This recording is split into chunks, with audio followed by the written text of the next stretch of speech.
Bonsoir à tous.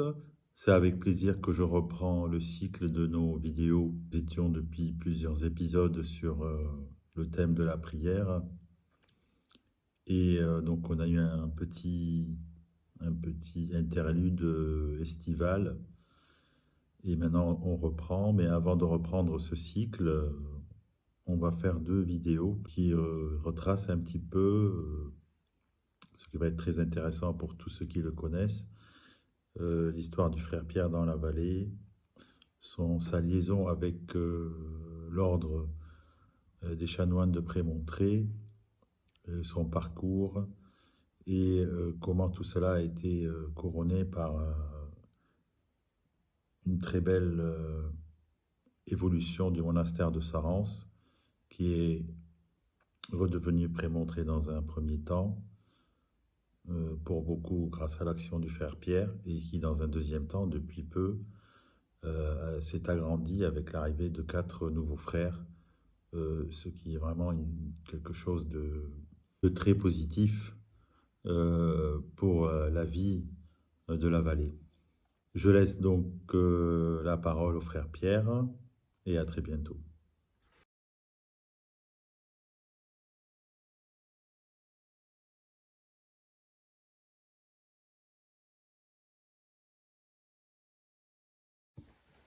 Bonjour frère Pierre, Bonjour Maroun, je suis très heureux de te revoir et moi aussi.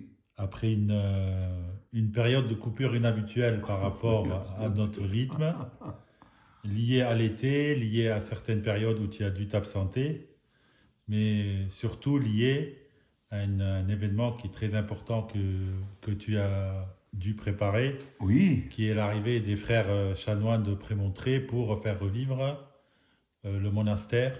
oui, Donc je voudrais aujourd'hui ouvrir une parenthèse par rapport à notre cycle pour pouvoir profiter de cet événement pour que tu nous parles, pour tous les gens qui te connaissent et qui vivent dans cette vallée depuis des années, monastère en général, oui, et de ton histoire ton histoire à oui, toi avec le oui, monastère, ton oui, parcours, oui, le passé, le présent et l'avenir du monastère, oui, et aussi ton avenir à toi pour tous ceux qui voudraient garder un contact avec toi oui, oui. et voir comment s'organise maintenant ton activité. Je suis très, Alors, il y a beaucoup de questions que je viens de poser, mais oui, mais je suis très heureux de toutes ces questions parce que c'est des questions euh, dont les réponses sont impératives, parce que tout le monde, alors qu'il y a 42 ans que cette aventure a commencé, la plupart des gens n'ont pas compris. Pas bien compris en tout cas, un peu mais pas bien, et moins encore mon passage d'Arcous à Sarance, et moins encore l'arrivée des frères. Alors, si tu veux, je ne vais pas répondre à ces questions comme ça, mais le, le parcours d'histoire que je vais dire va contenir beaucoup plus que les réponses aux questions, dont les questions trouveront leur réponse, mais beaucoup plus encore, la personne qui pose des questions sera comblée au-delà des questions qu'elle pose. Toi, merci. le premier. Ça ne m'étonne pas de toi. Alors, c'est d'une simplicité euh, écrasante, d'une simplicité de l'ordre du CE1, mais comme c'est en même temps que simple, atypique, les gens ont du mal à comprendre. Parce que ma vie est en même temps la plus simple, dans la tradition la plus traditionnelle, mais avec aussi certains, au pluriel, certains atypismes assez grands. Alors, ce qui est le plus simple, c'est que j'ai été ordonné prêtre le 23 décembre 1966 à l'église de Montléon. On était 5 prêtres là, parce qu'on commençait à faire les ordinations dans les lieux un peu un peu différent que la cathédrale de Bayonne, où se faisaient d'habitude les ordinations, dans le but un peu d'être appelant. On se disait, si on va dans les lieux, les gens comprendront mieux ce qu'est le sacerdoce. Ça ne veut pas dire que le séminaire s'est rempli après, mais c'était l'idée. Pas de remplir, mais de continuer.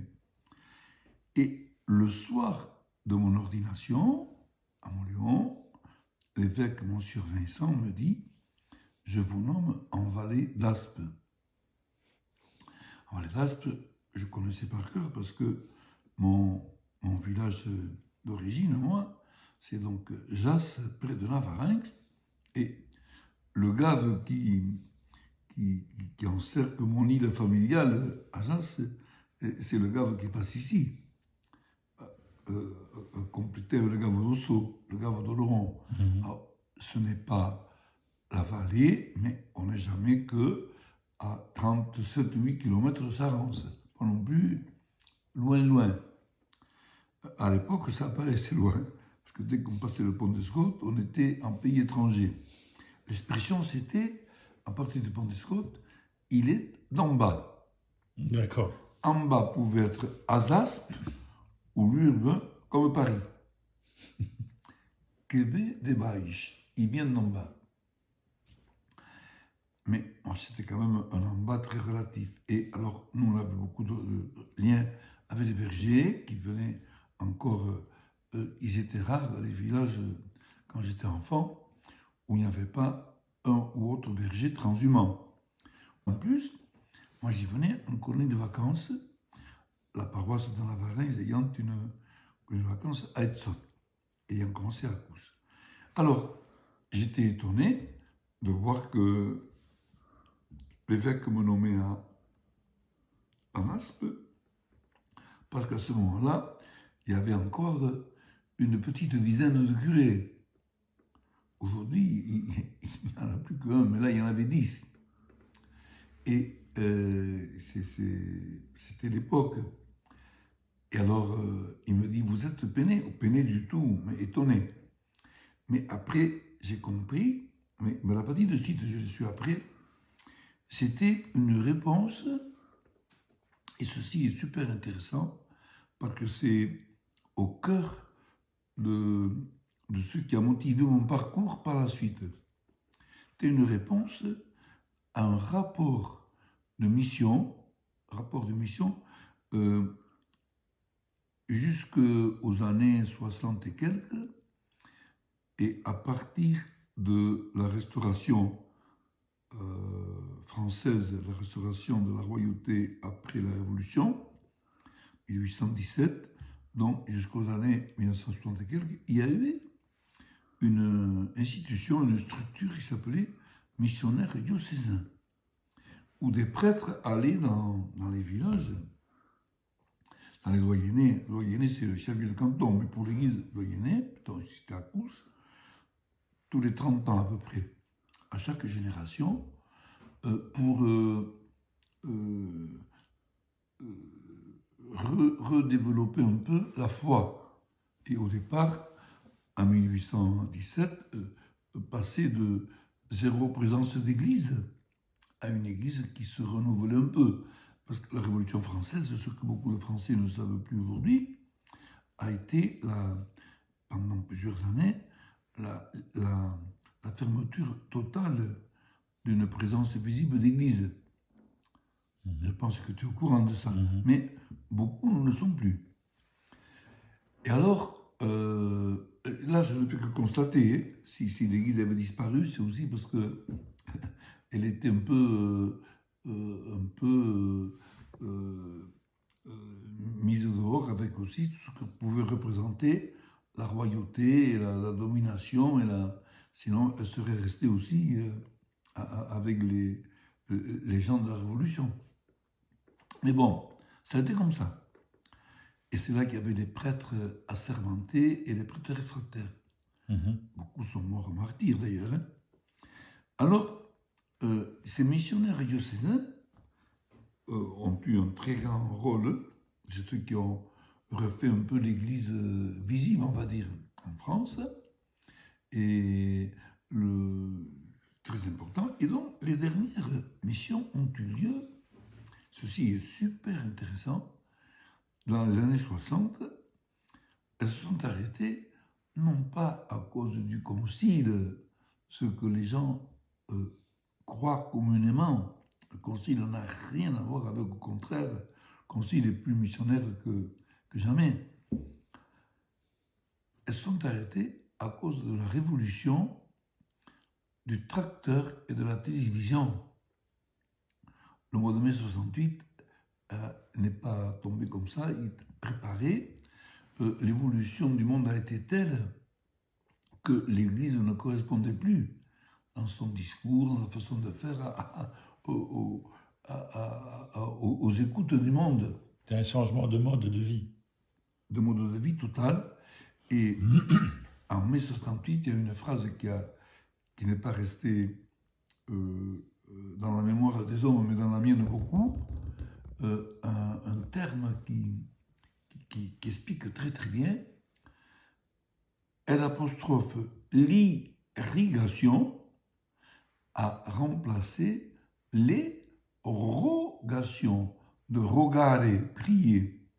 Les rogations, c'était des processions qu'on faisait juste avant l'ascension. Donc après le 6e dimanche de Pâques jusqu'au jeudi, ascension, et on demandait l'alternance heureuse des saisons. C'est comme ça qu'il y avait des croix dans les champs un peu partout, et venaient, à ces rogations, les paysans se rassemblaient aux croix où ils avaient leur champ. Ils avaient, à cette époque-là, il y avait tellement de paysans qu'ils n'avaient pas beaucoup de champs. Donc, c'était dans des quartiers bien distincts. Et l'irrigation a remplacé l'irrigation est un terme très signifiant. On n'a plus besoin de demander à Dieu, on ouvre le robinet. Et c'est un peu l'actualisation un peu du péché originel, de se passer de Dieu. Et c'est là que les dernières missions se sont réalisées. Et la dernière qui a eu lieu en Val d'Aspe a fait un rapport de mission, non, disant, en Val d'Aspe, il faut mettre pas un prêtre seul, mais un groupe ensemble, une communauté. Tu me suis? Oui. Pour que le prêtre ne soit pas trop perdu avec une église qui est en train de changer beaucoup et n'est plus rassemblée comme autrefois. Ça veut dire que... Pour améliorer la capacité d'adaptation un petit peu. Plus que ça, pour prendre compte Voilà. du changement du rôle du prêtre qui avait autre chose que animer une communauté rassemblée, mais qui avait à travailler à construire une communauté qui se rassemble. C'est très différent. Et c'est là que le côté missionnaire en France avait débuté avec le livre de l'abbé Gaudin, juste à la fin de la guerre, en 46 ou 48, l'abbé Gaudin de Paris avait écrit un livre, France, pays de mission, point d'interrogation, point d'exclamation, point de suspension. Tout part de là. Alors, ici, j'ai trouvé ça très beau comme façon de faire des missionnaires. Il faut mettre une communauté, prêtre en communauté. Et comme il y avait 3 pères de Sarance ici, l'évêque dit, eh bien, c'est très simple, je vous confie la vallée. Mais le père de Pétaram, le supérieur leur dit, mais où c'est que j'ai dit curé, moi, pour mettre dans chaque village? Ils étaient très loin de penser que très peu d'années après, il y aurait beaucoup moins. Le clergé allait beaucoup diminuer. Après, le côté des missions aussi était... La notion de mission était une notion étrangère. Elle était plutôt en référence avec les pays de mission. Dirigé vers l'étranger. Asie, Afrique, Amérique latine. Mais non pas France, pays de mission. Mhm. Et c'est comme ça que j'étais nommé ici. Alors, au bout de 5 ans que j'étais ici, mais quand je dis ça, les gens me le prennent mal Donc ici, à Akous. à cause. Les gens me le prennent mal parce que ce qui pour moi est une expression uniquement de constatation est prise comme une réflexion de jugement. Quand je dis que j'ai rencontré beaucoup d'hommes et de femmes qui n'avaient pas la foi en Dieu et encore moins en Jésus-Christ, ce n'est pas du tout une discrimination, c'est une constatation. Du même genre que je vais dire que aujourd'hui il y a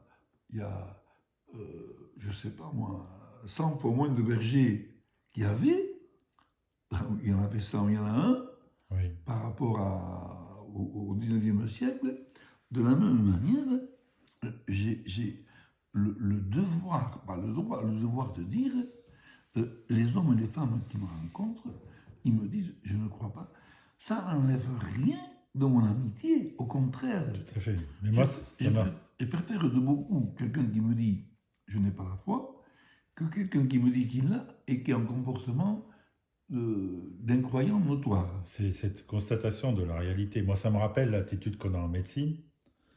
Ça te rappelle? L'attitude qu'on peut avoir en médecine, Pareil. quand on voit quelqu'un et qu'on lui dit, par exemple, qu'il est très malade du cœur, on ne veut pas du mal. On lui dit ce qu'il a C'est exact. pour pouvoir le traiter. Je suis très On ne content. va pas lui dire qu'il n'a rien d'autre Je suis très content. ou qu'il n'a rien. Je suis très content que tu fasses la comparaison. Et c'est exactement la comparaison la plus juste. La plus juste. C'est comme quand je dis à un grand ami, ce que tu fais n'est pas bien, ce n'est pas un manque d'amitié. Mais dans la mentalité humaine d'aujourd'hui, reconnaître, dire à quelqu'un que ce qu'il fait n'est pas bien, c'est comme si on lui voulait du mal. Mais je ne te veux pas du mal du tout. C'est pour ton bien que je te dis ça. C'est très difficile, hein, à tel point que il m'est arrivé un fait ici, dont je ne reparlerai pas après. Un familier d'ici avait eu un comportement pas bon. Il avait voulu battre une personne. Et moi, j'avais beaucoup condamné cette attitude. Et la personne en question, son mari, me disent, quoi, vous ne le défendez pas? Ah, il manquerait plus que ça. Mais dans leur esprit, puisque c'était un ami à moi, j'aurais dû le défendre. C'est très difficile, hein? Très difficile de... Parce que, et je prends cette précaution parce que, justement, je me suis rendu compte qu'il y avait très peu de gens qui affirmaient une foi chrétienne. Là, beaucoup disaient il n'y a rien, une incroyance très répandue, et ceux qui disaient croire disaient il se pourrait peut-être qu'il puisse y avoir quelque chose au-dessus de nous. 4 dubitatifs ne font pas un affirmatif. Apprenait-on dans nos classes secondaires. Des 4 dubitatifs, je me remets ça, ne font pas un affirmatif. Et le problème, c'est que les gens s'exprimaient comme ça. D'où, moi, au bout de 5 ans que j'étais là, je me suis dit, mais comment je vais faire pour vivre ma foi? Avec qui je vais la vivre? Alors, j'avais déjà un petit groupe de chrétiens que je réunissais tous les mercredis. Ça m'aidait beaucoup. Et là, je me suis dit, il faut à tout prix qu'il y ait une communauté de religieuses ici. Religieuses dans le sens monastique. Et c'est là que le Seigneur a montré beaucoup d'humour. Il m'a amené des moines habillés en objecteurs de conscience. En 72. Tout est parti de là. Alors, là, j'ai eu la grande joie de ma vie. Une grande joie. La grande après ici, mais une grande joie. Très grande joie de voir des jeunes qui vivent au presbytère avec moi. Donc, les objecteurs de conscience, c'est des laïcs. Ah, bien sûr, Oui. par le fait même. Même quand Qui j'étais... remplissait le service militaire, c'est ça? Comment tu dis? Qui remplissait le service militaire C'est ça, par c'est ça. ça, c'est ça. Parce que moi aussi, j'étais militaire. À l'époque, il n'y avait pas d'objection de conscience, j'étais marin, un an et demi. Alors, et quand je dis objection de conscience, c'est des jeunes, ils peuvent être que laïcs. Parce que, de toute façon, à l'époque, on ne pouvait pas être prêtre si on n'était pas libéré des obligations civiques ou militaires. Donc toi, tu as fait la marine, tu as fait un vrai service militaire. Oui, parce que à l'époque, je ne voyais pas, Voilà. ça n'existait pas. L'objection n'existait pas. Elle est arrivée, le terme de, enfin, le statut d'objecteur est arrivé en 1972, avec Pompidou. Avant, il y avait les objecteurs de conscience, c'était les témoins de Jéhovah qui passaient leur temps d'armée en prison. Refusant de porter les armes, ils passaient le même temps que l'armée en prison dans la caserne où ils refusaient de s'habiller en soldat. J'ai vu ça étant marin. Tandis que là, c'était un statut officiel donné par la France avec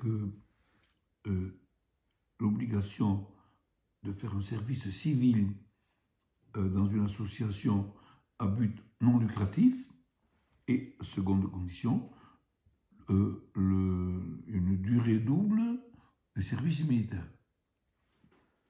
Alors c'est comme ça qu'ils sont arrivés emmenés à la course par deux paysans basques qui faisaient partie d'une association qui avait pour but de recruter des gens pour aider les petits paysans. Voilà. C'est aussi simple que ça.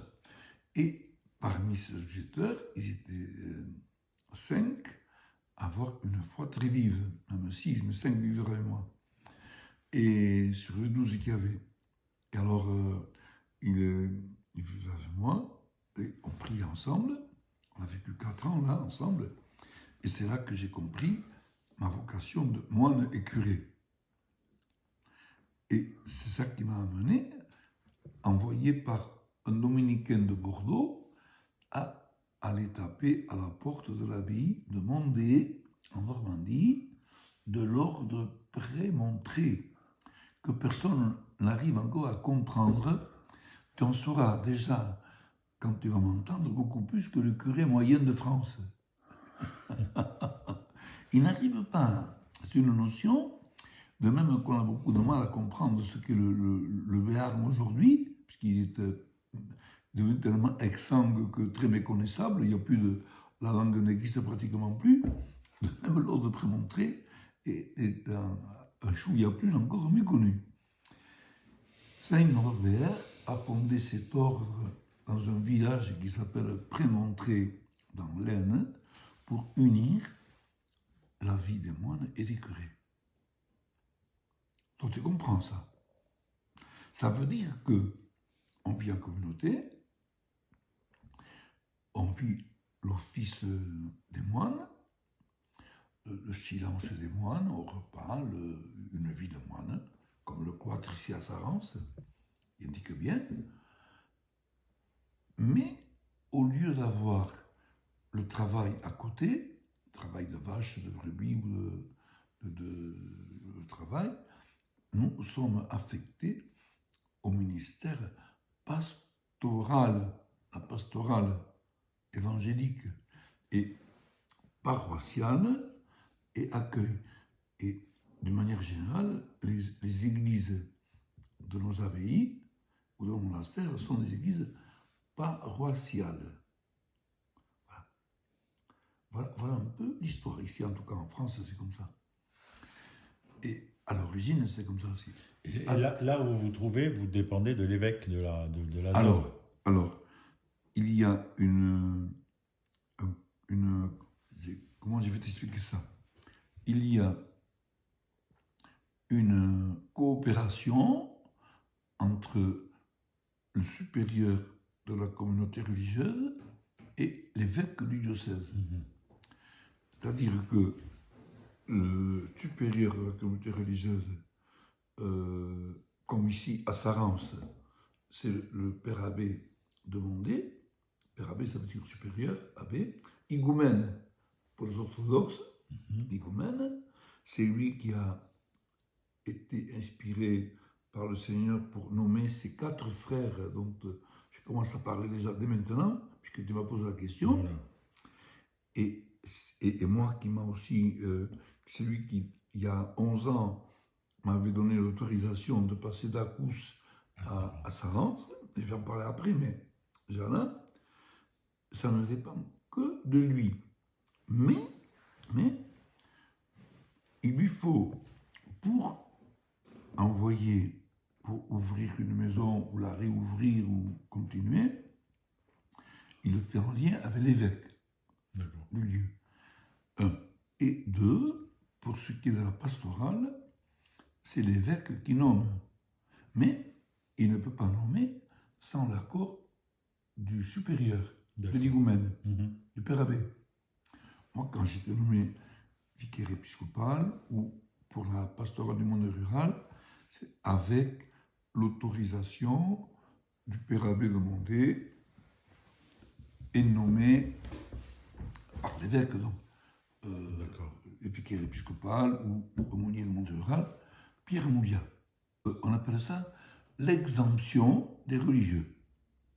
Ils dépendent dans l'Église catholique, ils dépendent de supérieurs religieux. L'évêque ne peut pas nommer un moine sans l'autorisation de l'higoumène. D'accord. Tu me suis? Voilà. Alors donc, c'est comme ça que moi, j'ai donc tapé à la porte de cette abbaye. Le père abbé m'a... Alors, pourquoi est-ce que j'ai pu faire ça? Parce que ce religieux dominicain savait qu'il y avait déjà une greffe, entre guillemets, une expérience qui se faisait entre l'abbaye de Mondé, en Normandie, et un curé de l'Oise et son diacre. L'expérience a duré peu de temps, juste le temps qu'il fallait pour qu'on apprenne la possibilité de... La greffe n'a pas pris. La greffe n'a pas pris. Là-bas. Ici, oui. Ici, oui. Alors donc, le père abbé m'accueille avec beaucoup de joie et il me dit, il est venu nous voir, après il repart là-bas, on était deux là, un ancien visiteur et moi. Et il me dit, il écrit en disant, en conseil on s'est vu, 2 points négatifs pour accepter ta demande, c'est que il y a 850 km entre Akous et la ville de Mondé, et quelle différence d'accent, et pas seulement d'accent audible, mais un genre de vie très différent. On avait nous comme une île beaucoup plus simple, beaucoup plus pauvre, beaucoup plus avec la laïque aussi. Et deuxièmement, tu es le seul prêtre. Mais 3 points positifs pour vous accueillir, Jean-Michel et toi, laïque. Premier point, l'implication des chrétiens laïcs dans le projet. Les paroissiens laïcs d'Akous, très petit groupe. J'avais une dizaine d'amis prémontrés, très impliqués. Et ça a frappé beaucoup le père abbé et le conseil. Deuxièmement, l'abbaye de Belloc, vue comme abbaye parrainante, je trouve ça très joli. Et troisième point positif, avec ça aussi, laisse-moi retrouver l'accord de l'évêque. L'évêque avait dit au père abbé, qu'il avait été le voir, je crois vraiment que ça correspond à la vocation de Pierre Mouliat. Et c'est comme ça que ça a marché. Alors après, je ne vais pas faire le détail. Simplement, 2 prêtres de Pau se sont joints à nous, mais après, et on a été de 82 ou 3 à 98, on a été une équipe, une petite communauté à Akous. Après, les frères qui étaient avec moi ont rejoint le petit prieuré de Pau, Pau qui s'était greffé à nous. Mais l'évêque avait demandé que le curé de Pau reste à Pau. Et moi, à cause de la différence entre curé des villes et curé des champs. Et que c'était bien aussi qu'il y ait un lieu à Pau. Et finalement, c'est ce qui s'est passé comme ça. Quelque part, ça a été aussi une autre réalité. Et ceux de Pau sont partis à Tarbes. Et ceux qui étaient avec moi ont rejoint aussi, frères de Pau à Tarbes. Donc, moi j'ai continué. Donc il y a une période où tu es resté seul. Jamais seul. Parce que à peine les frères sont partis, m'est arrivé frère Philippe, prêtre diocésain, revenant d'une période du Tchad, et il a fait de suite une demande d'oblat. Oblat, ça veut dire en lien avec l'abbaye sans faire des vœux. Et l'ancien père abbé est venu le 6 juin de l'an 2000 pour l'accueillir comme oblat officiel. Alors qu'il était déjà là depuis 1999. Je ne suis jamais resté seul. Et là, ça a été extraordinaire.